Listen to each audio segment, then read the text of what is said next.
What's up, everybody? How are you doing? Welcome to Crowdfunding. Now, this title is long, so I'm just going to read it, or I'm going to totally jack it up. Crowdfunding your tabletop game. Best practices for using crowdfunding to bring your game to life. And I am joined by three fellow humans who are experts, chef kiss, phenomenal at the Kickstarter game. And I'm going to ask them a bunch of questions, and I'm going to be quiet, and then we're going to listen to their expertise. So first up, we've got Brenna Noonan. She is the president and co-founder of Quillsilver, and down in Australia, down in Aussie land. How are you? Doing great. Thanks so much. Next up, we've got Jennifer Graham-Macht. She's the community manager over at Keymaster Games. Hi, everybody. You yelled at me recently, and that's because I deserved it, and it was good times. Oh. She's like, I'm not going to talk about it. And then last but not least, I saved you for last because you have the longest title, and it's like our title of the panel. I have to read it. So I'm going to go Jon Ritter, Senior Outreach Lead of Tabletop at Kickstarter. Spot on. Thank you much. All right. My work here's done. I got the titles and the names right. Everybody's pronounced correctly. So listen. Wait, James, did you say who you were? Oh, that's right. Hi. I'm James Hudson. Yeah, we didn't talk about that one. Yeah. I knew I would mess this up. I knew I would. Hey, y'all. I'm James Hudson, Senior Director of Tabletop Games at Skybound Tabletop. So it's almost as long as mine. It might be longer. I don't know if you count the characters. I don't know. I insisted on just tabletop person, and they were just like, no. So, So obviously, all the introductions aside, we've got a lot of fun stuff that we want to try to pack into 45 minutes because there are a lot of great talking points about bringing a crowdfunding game to life, right? Like it's a big deal. And some of the things that we're going to cover are like value proposition, your marketing, what kind of audience should you have? Where do you grow it from? How do you grow it from scratch? Goal setting. And one that was sourced from the internet that I thought was very interesting as a talking point is, what are some things that everybody says that you need, but you don't probably really? So, why don't we start with the one that I think is obviously super important to get as right as you can, and that's your value proposition. Now, this is something maybe 5-6 years ago, you probably didn't have to have as dialed in as you do now, as Kickstarter and all the crowdfunding platforms have gotten so competitive. This part's got to be like, you got to really zero it in. Is there anything when you all go to like build your campaigns that you need to do first up and foremost with your value propositions? All right. Yeah, go ahead, Brenna. Yeah, cool. So I'd say, James, like honestly, something I think a lot of people overlook, like well before getting to the campaign setup stage, is like a great campaign ultimately comes from a great product. So like if the product isn't there, then like the prettiest, sorry, my kitten's like jumping all over the table. The prettiest, most deluxe looking campaign like won't really save you. So like it has to come from the product first, definitely. In terms of setting up the campaign and the value proposition, I mean, what we're finding now, it's so much more competitive on Kickstarter, and we're seeing almost kind of like a race to the bottom in some ways, like trying to offer the most for the least amount of money. And that's really difficult to do. Sorry, this cat. Kat came to talk about Kickstarter, y'all. Yeah, she's very interested. So it's really difficult, and what we're going through right now is almost like a re-education of backers, because there's some pushback among publishers of this race to the bottom, where we're trying to say, no, things actually cost money to produce. We have to pay the people who make them. Yes, it costs you money to ship. Yes, you have to pay taxes. So we're seeing like more and more of that now. And so I think we're kind of in this like intermediary kind of re-education period where we're trying to tell backers like, let's get out of this like race to the bottom phase, and let's actually like value things what they're worth. Wait, are you saying that Amazon having free shipping has somehow set a bad expectation in people's minds? What? I know, it's really radical. Yeah, it's incredible that like a one-person publisher out of their garage can't offer the same shipping terms as the biggest company in the world, but it is true.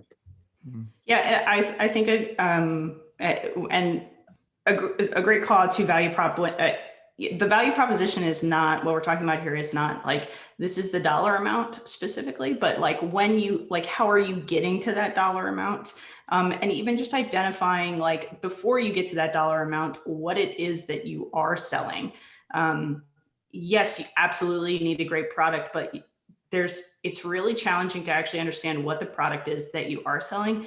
And that drives everything that you will do, from setting the price point at which you are going to sell that thing, to how you're going to communicate that to people up front, to how you are going to manage that community for an ongoing period of time. This is my role at Keymaster Games, is managing that community in the beginning, middle, and throughout, and that ongoing relationship. Remembering what the thing is, and it's not as simple as this is a game. It's right. The value prop isn't this is a game, this is a board game. There's nuance there, and the more honed in you can get as to what it is what that nuance is, the easier your job's going to be when it comes to doing the subsequent tasks that you have to do, and the more aligned you will find your audience when you get to having those conversations with them. I'm just writing notes because you're spitting like expertise. I'm just like jotting stuff down. One thing I can add. So easy to talk about, say this out loud. It's really so easy to just be like, yeah, of course this is what you do. Yeah, just do this. Go. Now go. The one thing I was going to add was making sure. So getting on a call and talking to somebody, like I get on calls with creators every single day. They talk about their games, and most of the time I'm like, that sounds amazing. Like I would buy that. Yes. Here's the problem though. You don't get to get on a call with every single creator or every single potential backer. You just don't. So you need to make sure that your product is just as digestible when someone just views the video, when they scroll down on the page and just views the page. Maybe they glance at the tiers and you're not making them be like, oh my God, why is this thing $1,000 for a 10 card game? Like this doesn't make any sense. So making sure that you can make your page digestible in many formats is super important, because we're humans. Everyone digests the page in different ways. And there are lots of people who will look at the video for 10 seconds and be like, no, or scroll down and see the first image that you show them and go, no. So you want to make sure that they're almost feeling the product that you're showing them, whether it's in the video or in the page, that they have these nice big crunchy images they can look at and go, oh, I can imagine myself almost holding that thing or playing this game, or whatever it is, holding that mini or painting that mini. I think that means a lot these days when there's so much competition out there. For sure. Yeah, and if you know what your thing is that you're selling, like if you know what it is you're talking about, those first few minutes are going to shine through. Like what you put in that first rectangle that people see, you can tell the difference. You can tell the difference as a consumer. Just push yourself, like being like, hey, I'm a consumer of things. I buy things. How do I know when I align with something? It's when there's a visual, like an emotional reaction. Like we love the things that we have emotional reactions to. So being able to communicate that is really tricky and really important. Yeah, I was just going to add, I think I see quite a lot of a real practical point of people not matching their price to the game type, right? So like I'll see somebody has a $60 family game. And like people don't typically pay $60 for a family game, or you'll see a deduction game that's still lower, maybe $40, right? But if it doesn't have some really deluxe components or something that really sets it apart from the games that you would see on your shelf at the friendly local gaming store, right? People have these ingrained price ranges built into their head. And when they come to your Kickstarter page, those are there, whether you've got a really good story. And I always crack up because people have, they've got these justifications that they've built into their head of, well, this is the reason why my pricing's this way. This is the reason the page is this way. And, most markets don't care about your feelings. And so you've got to get that, or your justifications, right? And you've got to get that really, either if you're way over that expectation, there's, like you said, that first image has really got to show me why I'm paying a premium for something if your prices are high. And also I've seen it go the other way, where people price their stuff really, really low, and then it makes people suspicious. They're like, maybe you don't know what you're doing. I don't think you're going to be able to deliver this because I've seen games of this level and they should be higher than this. It also depends on what your goals are too. Like, not to get ahead of ourselves, but if someone wants to sell a $200 deduction game, like, go for it. If you want to sell 10 of them, that's awesome. Like, you might do that. You might get those 10 people and be like, yes, they're buying my weird bespoke, one of a kind, 10 of 10 game. Like, sure. But if you're going to sell 10,000 of those, probably not going to sell them at $200. But maybe if you have some like weird hook that comes with a piece of gold inside of it or something, I don't know. But didn't you yeah, make a game like that or something? I don't remember paying $200 I don't remember for that. No, not $200 at all. I can tell you that. Brenna, you were gonna say something? Yeah, I mean, I think that process, like if you're getting to the point of setting up your crowdfunding campaign and those questions are coming up, I think it's too late, really. Like, those are questions that should really be answered like during the design stage, honestly.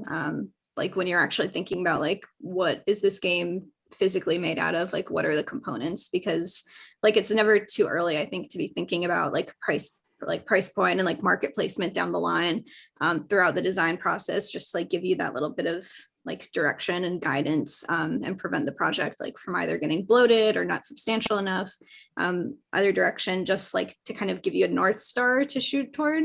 So I think it's really important, like when people are setting out designing or developing a game, to like have that in mind, like, what is this game going to be, who's it for, and thinking about that from a really early stage, so you don't get into that situation where you're like, I've designed like a $60 kids game, now what? You want to guard against putting yourself in that position. Yeah, that's a really good point. And Brenna, I liked what you said before about this race to the bottom, and just really like resist being a part of that. Like this is there. You have so much time before you hit launch, and this is something that gets said amongst Kickstarter creators, and it can't be said enough. Like, it is okay not to hit launch.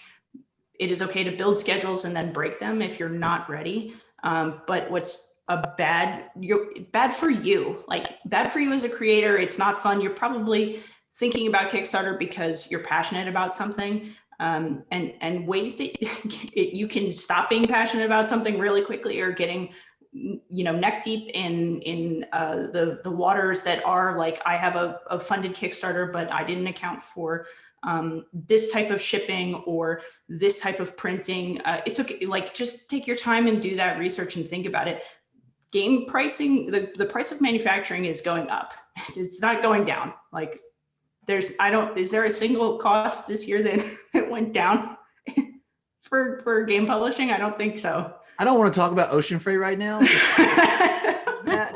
We're getting ready to ship Wonderland's War, and it's going to take 8 40-foot containers and 1 20-foot. And who made that box so big? That a year ago when we charged shipping, things have changed in the last 12 months. Not for the better for us. Yeah. To that point of not hitting launch, you're spot on. I mean, there are so many, one tried and true example every single year. People try to line up political games with election years or political games with like election weeks or whatever. I don't know. Whenever that happens, they're like, it has COVID-19, the card game. Yeah, and it's like, it has to be this week. The vaccine's coming out. Yeah, the new vaccine's dropping. We have to have this game launch on 2. You don't. You just don't. Like, you don't have to. It doesn't have to line up with a holiday. It doesn't have to line up with a world event. Like, the best political game I've ever seen on Kickstarter, in my opinion, was this game Shasan out of India. It's absolutely gorgeous. The campaign was run beautifully. It's by a team that's out of India. The creator's name is Zain Memon. He's amazing. And they launched it in like July. Like, you don't need to launch a political game on, I don't know, when's it, November? Is that right? I don't know. I'm a bad American, I think. I don't know. So yeah. Circle back on that after the panel. Yeah, sure. Yeah, Brenna, I think the bloat comment is incredibly relevant in today's sessions of like how people are building things. And I know, as someone who has possibly participated in bloating their campaigns, it's easy to let a P&L just get completely out of control before you know it. And one of the practices that we do now is you really need to say, okay, my game, and this kind of tails back to that opening comment of, okay, my game is blah. That should be priced in this range. Okay, cool. Now I got a quote from manufacturing. Do these two things line up, right? What it's going to cost me to make it versus what I'm charging, or are these things way off? Because it's really, really easy to like leave out a line item, or especially the first time you're doing it, like to really underestimate how much it's going to cost for that ocean freight and those import fees and those taxes and all the other things that you didn't even know were going to happen along the way that happen. And you're like, and so, this isn't the fun part about talking about a Kickstarter, like the P&L. Like I'll be the first to admit that that's not why I started making games, was not to make P&Ls. But you learn pretty quickly that if you want to keep making games, if you want to do, like to Jon's point, you want to do this one thing one time, it's a passion project, dude, like it's whatever, right? Like go for it. Make it crazy. I think I'm back to a crazy puzzle game it wasn't quite $200, but it had some like insane custom pieces that she did inside of this box. And I was like, I don't even know how you're going to do this, but here's my money. I just want to see the end product of this, So like, how do y'all, I know I'm diverting here a little bit, but how do y'all keep your P&L COGS and your target pricing in line? Brett, do you want, I can, I guess, Jen. First of all, I'm not in charge of spreadsheets. That's my disclaimer to there this. You go. But I think something that Matt, who is the guy in charge of spreadsheets and things, something that he's brought up recently is managing expectations. These are things that we talk about. It's managing expectations. It's managing the expectations of your community, but then also managing your own expectations and understanding, being realistic about the number of people that are going to show up. There's like a community building piece that I want to touch on, and I'll circle back on it somewhere down in a couple minutes. But if you manage those expectations, then the cost is then you can look at something and say, hey, it ought to be in this bracket of thing, but really there's arguments that things should be more expensive than they are. There's arguments that things should be less expensive than they are. And there's arguments about like what should a miniatures game cost, as an example. I have no idea. Miniature games fall all over the place. James, you make incredible miniatures games with miniatures in them that are not as expensive as some of the other miniatures games. So like, I don't know what that bracket spread is, but if you like, this circles back to value prop, and you say, hey, like this is an average number of people who are going to show up to this thing, then you can sort of accommodate what, like the amount of money that you're going to charge, and be like, this is the amount of money that I expect to receive. So my costs can't go beyond that. And it's not about hitting 5x or 6x or 7x or whatever inflation dictates that number should be. Like there's a common, like a product should be X number of times what it costs to make, right? It's not necessarily, I think that maybe we ought to move a little. Can we move past that? Can we talk about it differently than here's just a rudimentary number that's a little bit arbitrary, because everybody's overheads are different, and we all work from home now. So everybody's overheads are definitely different. And just say, hey, like, this is where we can capitalize. Like, here is a number value, and here's where we can capitalize on this many people inside of this bracket of cost based on understanding of your market. And then you're going and sourcing things and saying, hey, this is how much I can make this for, and this doesn't put me underwater. Yeah. That's not how to balance budgets or manage retirement savings. So please don't really take that to heart for those things. But maybe when you're making a product and you're making a passion product, and what you really want to do is put some of that out in the world, there's a simpler way to manage your own expectations, and then also capture people in a more concrete, sustainable way. Sure. Brenna, I know you got something. What's up? Yeah, I mean, I was just gonna say for me, and like this kind of ties into like my personal philosophy on like game design. Like for me, it just starts from such an early stage. So like I might be in a different position because like most of the games I'm putting on Kickstarter, I've also like developed and produced. So I've been involved from like a very early stage. And like if I know a game is going to Kickstarter, like we're going to approach the development differently than if it's going direct to retail, for example. So we really just try to tailor it from like a very early stage from like what the end product is going to be. Like we're going to talk about the price point at like a very early stage. We're going to talk about the components. Like obviously the components may not be totally settled. They might change during development, but we at least want like a rough guide for like what the product can tolerate like at the price point that we want to hit.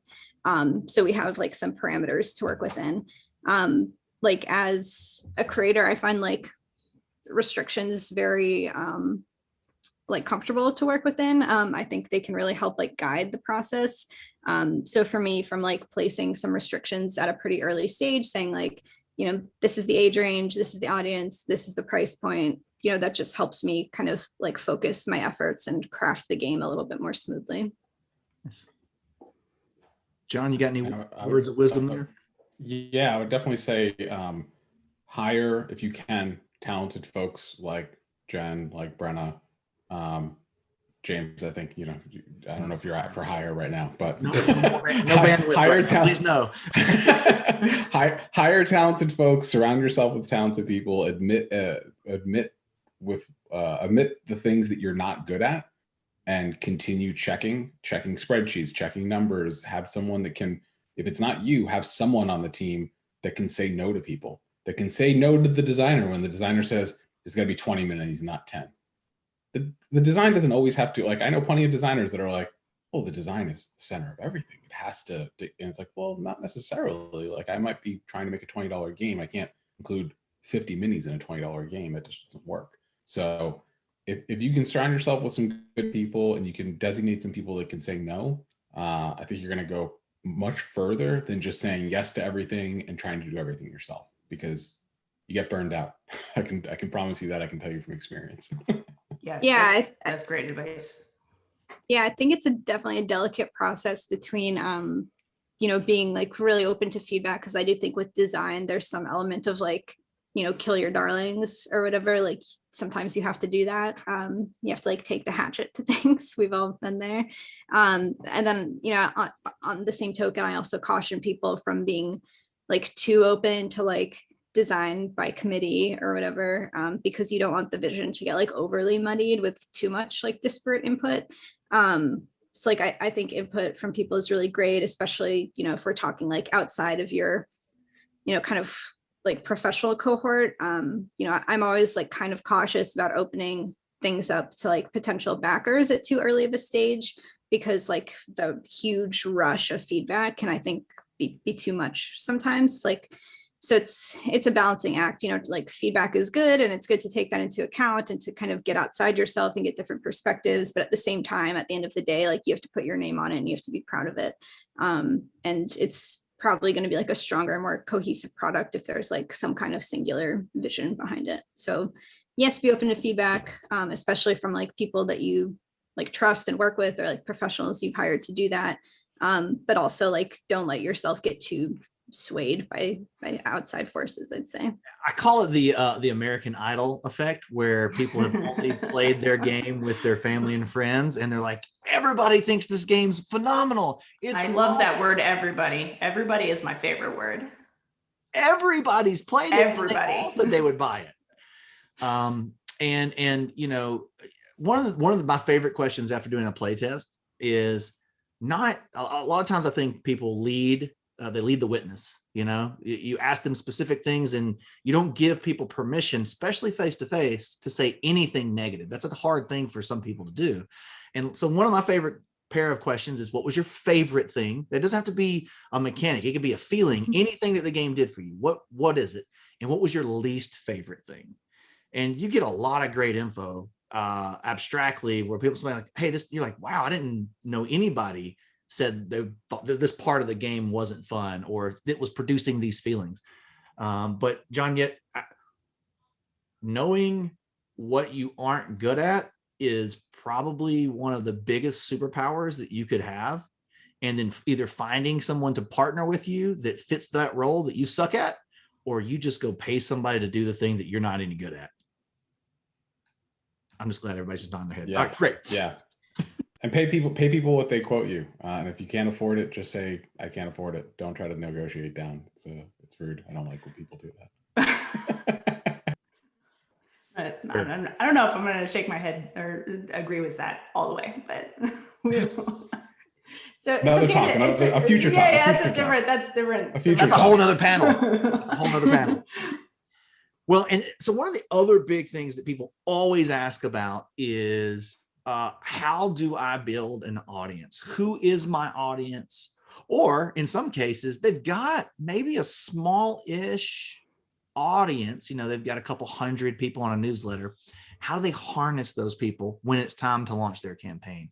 So if anybody, Jen, I know that you were already alluding earlier that you've got some things. So why don't you kick us off when it comes to building your audience? Well, I think one of the key things that I wanted to bring today, whenever this is happening, is that you don't assume that you know who your audience is, because you're probably limiting yourself a whole bunch by doing that. There's the internet, and social media is a great space. And like getting on social media and knowing a little bit about hashtags or taking risks, like communicating with there's a huge group of people out there that love to talk about board games.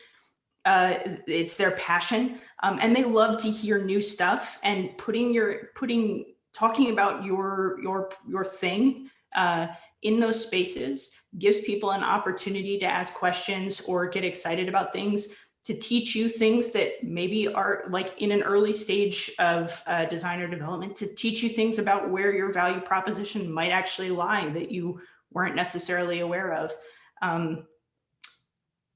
I know that community, or building that, like the follow button is a huge tool right now on Kickstarters, getting your campaign up and running so you can get followers in there and point people. That can be really, really daunting to say, well, I don't even know where to go to look. And that's one of those pieces that I think you can give yourself a little bit of time to find those people and learn about what that audience cares about, and then talking about it. It's so important. And give somebody else space to talk here too. But email lists, make a website. Websites aren't expensive. Even if all that says is, I've got a thing, sign up and I'll tell you when I have more information about it. So important. Do it. Yeah, there's a misconception sometimes that like people think email is like antiquated or whatever, or that it doesn't work. And I'm like, no, like email by far is like the best converting tool for sure. Like if you're going to invest somewhere, like invest in growing an email list. But with that in mind, it's good, like when you're thinking about leads, to also think about quality, like rather than quantity. So I try to steer people away from what I feel are like low quality lead generation tactics, like, you know, giveaways or whatever. Sorry to anybody that loves those. I've never ever had any good results with them. I think we've all tried them, right? I think we've all tried them, and we've come to the conclusion that you came to, right? Like you get some names, but like, do they give a crap about whatever you're making? Yeah. So like I'd much rather have like 500 like super qualified, like keyed in leads than like 2,000 like cold leads, basically.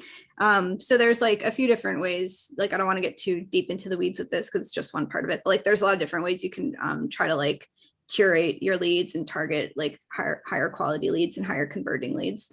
The other thing to keep in mind, like with conversion, is a lot of people assume like, oh, well, I have a mailing list of 5,000 people, so that's like 5,000 backers right there. It's like, not quite. Or like, you know, 5,000 project followers or whatever.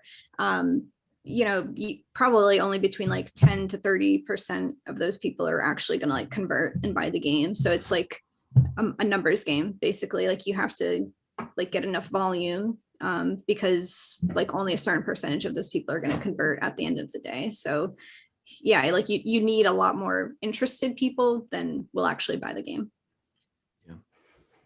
Yeah, and go ahead, John. No, you go ahead. Oh, I was just going to say just a word of encouragement for folks who might not think that they're ready to show the game to people, to put up an image of the game. You're likely ready, and you just aren't ready to like make that leap of here's my thing, world, give me your thoughts. Everyone gets negativity. We've all been there. You're always at that point where you're showing a weird, gross prototype, and that's just the way it is. Everyone in this industry has been there. That's the way it goes. Ask questions of folks in the industry if you really want to know like where we came from. I remember showing a copy of our game that was a little rubber dinosaur on top of like a mini Snickers, and I was like, I don't know what this is going to look like, but like this is what we're doing, and I felt like a dum-dum, but it so it kind of worked out in the end. So I think feeling confident in what you're doing and that you're a creator, you're creating something, you're bringing something new into the world it's a great place to be. And it's okay if it's not completely polished, because that's the earlier you start, the bigger your community is going to be, because you've been building it from such an early stage. Because that's what people like. That's the beauty of Kickstarter, is you get to see a peek behind the curtain. You don't just get a box in the mail and go, cool, whatever, I just ordered that game and now it's in front of me. Like, you get to see the entire process, and that's what's really important. John, if somebody has to cancel, or their first campaign fails, is that the end of the world? Yeah, no, absolutely not. Nope. As someone who just canceled a campaign, I hope not. No, I mean, this, but it's totally fine. Like, it's all part of the journey. If you technically, if you cancel a campaign, you still get to talk to those backers through updates and stuff like that. So it's absolutely not the end of the world. It's just part of the journey. So there's plenty of people out there who have had failed campaigns, have canceled their campaigns, who have relaunched campaigns, and then the next one comes back and it gets funded. It's bigger and better. They have an idea of like, so this is how this works. So that all totally good. Somebody would even say that's part of the process, right? Like you don't know what you don't know, right? Yeah. You launch it, you get a lot of that feedback, and then like the smart, savvy people apply that feedback, and then hopefully come back better, and then they're successful. One of my favorite case studies for that is Ludus Magnus Studios, who do like Nova Aetus and Black Rose War. So Nova Aetus was their first game. I always like tell people, like go check out Ludus Magnus's Kickstarter account and see like their progress, because it's really interesting. They launched Nova Aetus, I think like 2 or 3 times before it ultimately funded.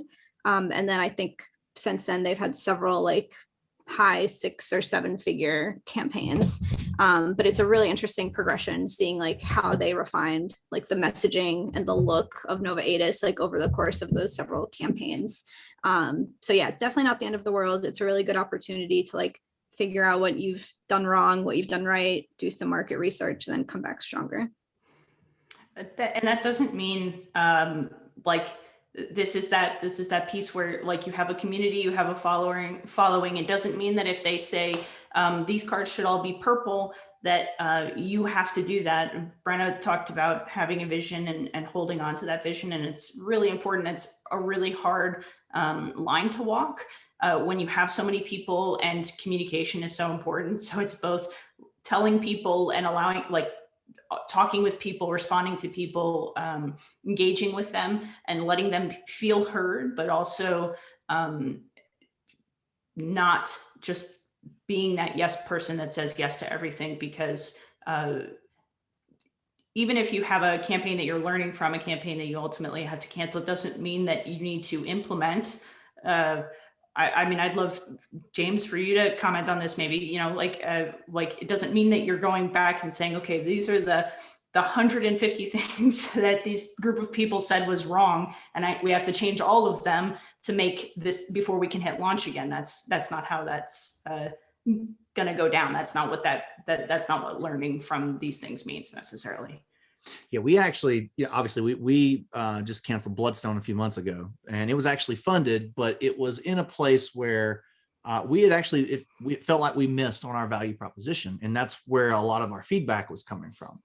And so we did a survey at the end and collected all this information. And you can imagine the gambit of requests that we got from backers. But, a handful of those things really stuck out of that we already kind of knew, like, okay, we needed to, they want more stuff. They want the price to be lower, you know, and we're not going to be able to do that on every request, right? Like that's just not how this works.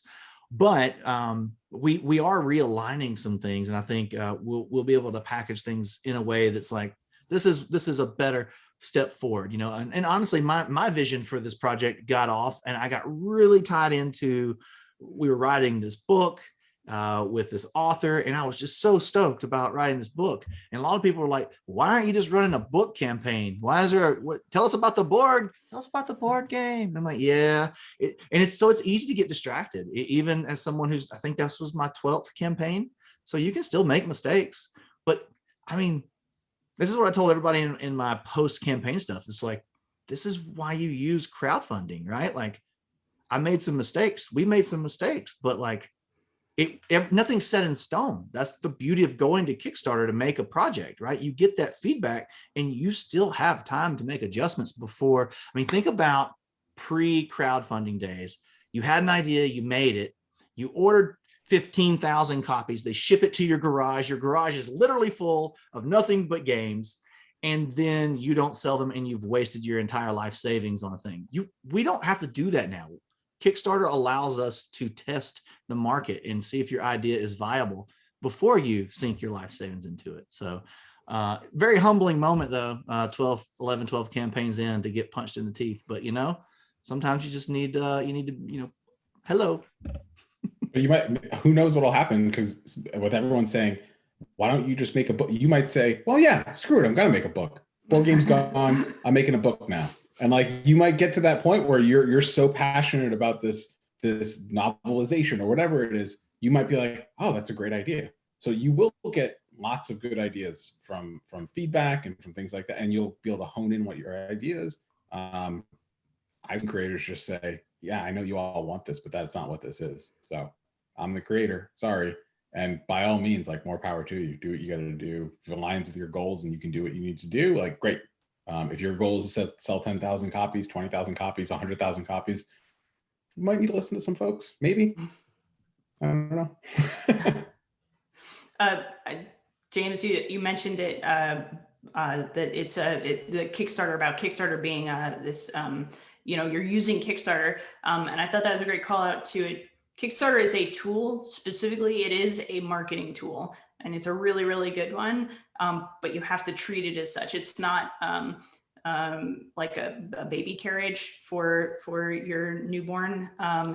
There's not coddling involved. You should treat it as a, even if you have a passion that you're bringing forward and you're trying to bring to life, the more you treat this as a tool to work for you, the more, not even the more successful you'll be, the easier of a time you'll have with it, because it's incredibly overwhelming, the amount of work that's involved in it. And if you go into it thinking that, not to say that you can't run a Kickstarter on like nights and weekends, and people do this in their off hours. A lot of people get their start there. That is absolutely true. But the more you can plan and structure and organize, and marketing always comes across as like this bad word, but it's not. It can be your friend, and it can be super helpful, and like encourages you to be planning, like plan forward. There are campaigns that have thought out content that you've heard about in sort of succinct fashion. How you're rolling out your communication and stuff really has an impact on how like sustainable it'll be for you. The more that you can, do ahead of time, the more you'll be prepared for the moments that you're not expecting, that you have no idea are coming, because they will definitely happen. That's spot on. I mean, there's so many people out there that will not make any plans, and you're spot on where you have to have a plan. You might jump off from that plan many times, but if you have like it's almost like a home base that you can come back to and go, it's Friday, what the hell am I doing? Oh, okay, I can talk about this, right. Or something crazy happens and you're like, oh, so-and-so retweeted something and I'm going to start talking about this instead of that thing. I'll push that forward. Like, having that home base is super, super important. Yeah, and I find like planning as much of that out beforehand as possible helps alleviate like a lot of that stress in real time. So like I usually, build my social calendar out, as well as like an update calendar, and get as much of that like drafted beforehand as I can. Obviously, like some things you'll be writing on the fly, like you don't know exactly like which stretch goals you're going to hit and when, but you could be like, okay, on this day I want to do like a development diary, on this day I want to do an interview with the artist, things like that. So I'd say like do as much of that groundwork as you can beforehand, because once the campaign launches, it's just going to be like mayhem. Yeah, I always attribute it to trying to drink water from a fire hydrant. Like you really, like, it's a thing. And I've also seen some groups talk about, like I've seen where people get really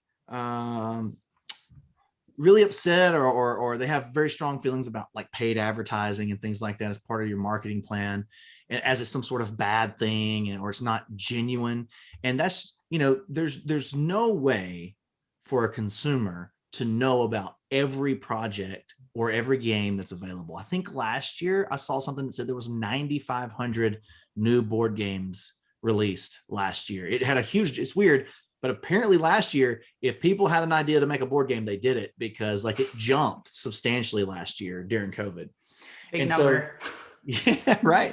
And so I just wanted, like, you might be a tiny creator with your first time, or you might be, a CMON or somebody who's been doing this for a long time. There's nothing wrong with having paid advertising and paid marketing. Obviously, you want to focus on your ROI, or your return on your investment, but investing in an audience to come and see the thing that you're making, there's nothing evil about that.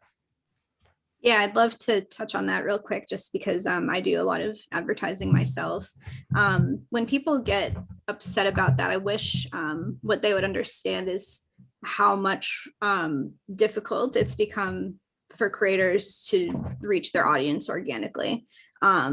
Social media platforms actively disincentivize you from doing that.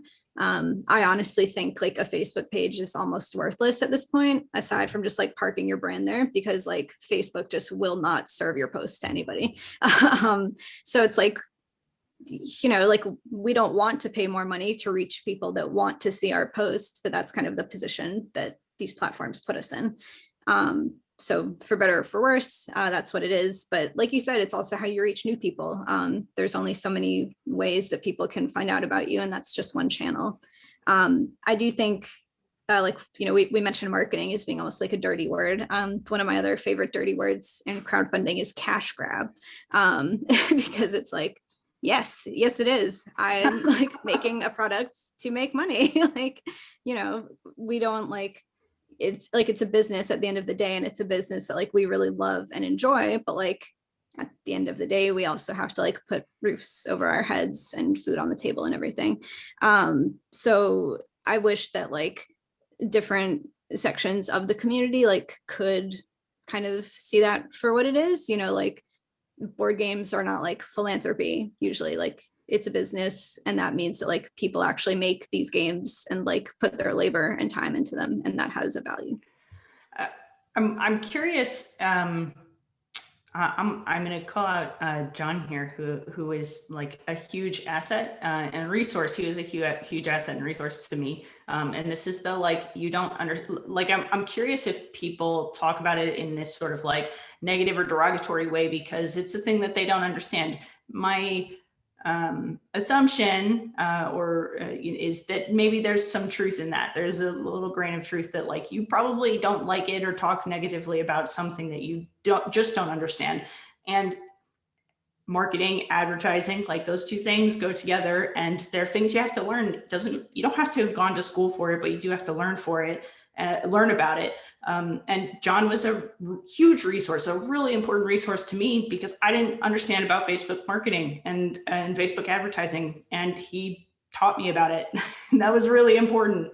That was hugely important to our business. So like this is that, go find people that are smarter than you and ask them for help. And if you have to pay them, this is the thing that you want to bring to life. So you have to decide if that's what that value is to you. Like that's a whole separate value proposition. So like it's up to you. I can't tell you that that's important or correct, but Be open to the idea that you're not going to know about manufacturing and shipping and logistics and fulfillment and international VAT, right? Like, how many times have I asked nobody knows about that, to be fair. About taxes, right?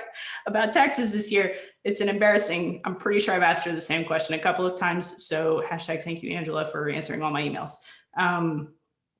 Just at, like you have to, there's a point where it's okay to say, I don't know something, and just know that that's going to happen, and find who is going to help you learn those things. And there are tons of resources.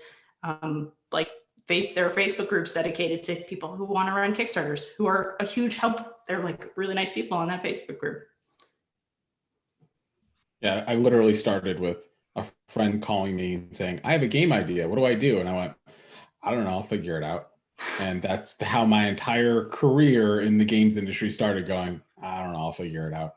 So that's, I can't stress it enough. Like, we all started from a space of knowing nothing. Like, no one gets into this and goes, oh, I know how to do all this. Yeah, let's just go.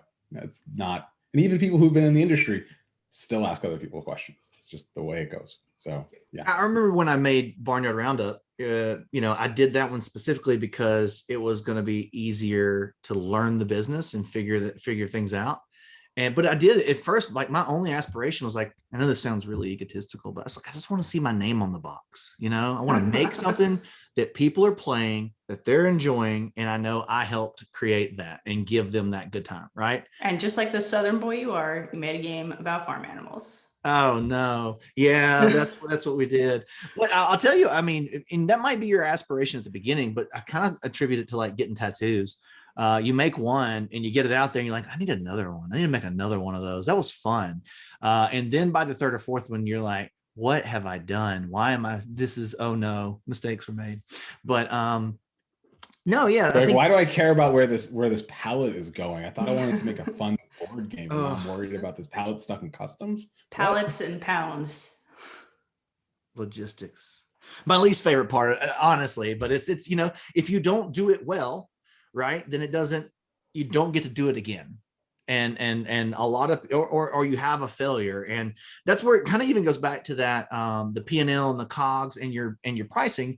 Because like one of the things that I don't know about what everybody in this room has done on their marketing plan, but we typically, and I know a lot of companies spend, say, 8 to, I've heard anywhere up to 16, some people 20% of their gross bring into their marketing campaigns. But if your P&L is not worked out right, you don't actually have that room, right? You don't have that built in where you can spend any money on marketing to get the word out and grow your campaign. So there's a lot to consider other than just making a really cool game. Yep. Yeah. Yeah. All right. So we are pretty close to time. So I think a really fun way and great way to end this would be, just one thing that you really like. If somebody's sitting here, they're taking all the notes that they can. What's one piece of advice that you would give them as they go forth from this panel and go make a successful Kickstarter crowdfunding game? Who wants to go first? I'll put you on the spot. I can go first. All right, John, you got it. I'll make it real easy. If you have any questions, drop me a line. My email is ritter@kickstarter.com. I'll answer all your questions that I can answer. And if I can't, I'll point you in the direction of someone who is smarter than me, because I'm good at admitting what I'm bad at. Awesome. I'd probably say, like, do your research. And that encompasses a lot of different things. Like, find games that you think are similar to yours or were an inspiration to you. See like what they're selling for, how many backers they got, how they laid out the campaign page. Find, where those backers are, like where they hang out, if they're in Facebook groups or Board Game Geek or Reddit. Just like research as much as you can. Like, find out who's going to want your game, where they hang out, what they want to pay for it, and what they want in it. And don't forget why you came to the table in the first place. All of this stuff is incredibly overwhelming, and there are sleepless nights and high anxiety nights and points at which you will want to quit and say that it is not worth it. And in spite of all of this information and all of this, like, hey, there's a lot of growth and stuff, it is worth it. It's incredibly fulfilling to be able to make board games for a living. It's very cool, whether it's one board game or you want to do this for the long term. But if you have to write it down on a sticky note and stick it on your computer, don't forget why you came to the table. Yeah, I think close it out. I know a lot of the stuff that we talked about is daunting. We even mentioned some things that are negative and things that you've got to overcome. And all of those things are true, right? That is the reality of what you're trying to do if you're wanting to make a Kickstarter board game in tabletop. And at the end of the day, are you making something unique? If you're not making something unique, you're just making a copy of something that already exists, you're probably going to have a hard time being successful. So you've got to find the thing. Like, you want to attract people, make something unique. You want to get people excited about what you're doing, make something unique. You want people to get in on the first day of that campaign and back, make something unique. Like Jon said, put it up there at the top of the page, loud and proud. Show people why they should buy the thing that you're making. Show your passion. Get on the camera. Tell them. If you're not good at being in front of the camera, tell somebody else why you're passionate about it. Get them so excited you put them in front of the camera. Like, find a way to transfer your unique idea into the page and get people excited about the thing that you're making.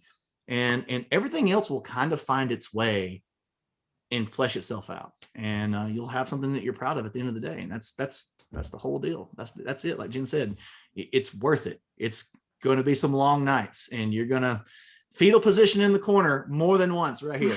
But that's part of it. That's all I got. Anything else? Anybody else? No? Beautifully said. All right, y'all. Thank you for spending an hour with us. Your expertise is invaluable. You are all unique, brilliant, creative humans. And I actually wrote down several notes here while y'all are talking, some things that I needed to go back and check on. So thank you. And thank you for coming to the D4 panel about crowdfunding and best practices. Should we just go over like where people can find us real quick? Absolutely. Brenna, thank you. Great. I mean, I think Jon got his in on the spot. I selfish. I knew that James was gonna go out. So,